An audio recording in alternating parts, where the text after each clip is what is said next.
Welcome to Lakshmi food.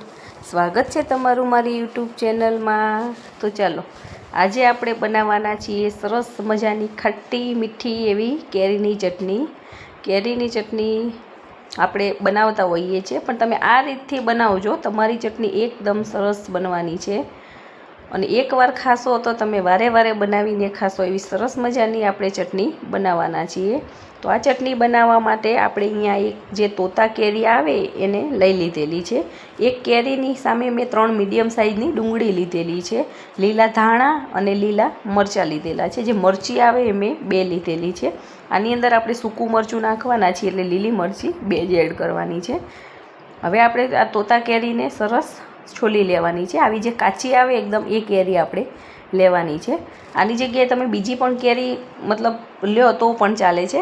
મેં અહીંયા તોતા કેરીનો ઉપયોગ કરેલો છે. બધી જ વસ્તુને સરસ ઝીણી ઝીણી કટિંગ કરીને લઈ લીધેલી છે. હવે એક મિક્સર જારની અંદર આપણે ડુંગળી, કેરી, મરચાં અને લીલા ધાણા આ બધી વસ્તુ એડ કરી લેવાની છે.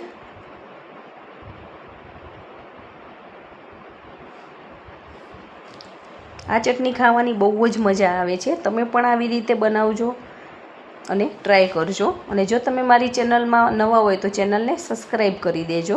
હવે આપણે એની અંદર અડધી ચમચી જીરું, ટેસ્ટ પ્રમાણે મીઠું અને તીખાશ માટે આપણે અડધી ચમચી લાલ મરચું પાવડર એડ કરેલો છે.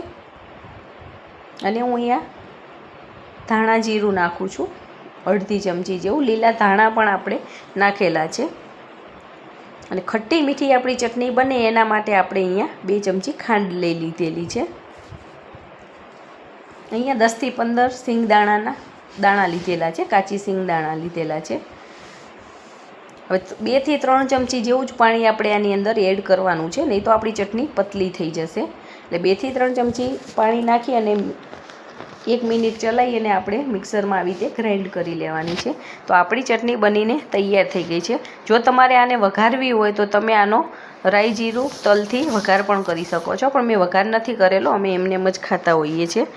તો છે ને એકદમ સરસ. તમે પણ આવી રીતે બનાવો અને કમેન્ટમાં મને કહેજો કે તમારી ચટણી કેવી બને છે. જો વિડીયો પસંદ આવ્યો હોય તો વિડીયોને લાઇક કરજો અને તમારા ગ્રુપમાં ચોક્કસથી શેર કરજો. અને ચેનલને સબસ્ક્રાઈબ કરી અને બેલ આઇકોન પ્રેસ કરી દેજો, જેથી કરીને આવનાર તમામ નવી રેસીપીના વિડીયો ફટાફટ તમારી સુધી પહોંચી જાય.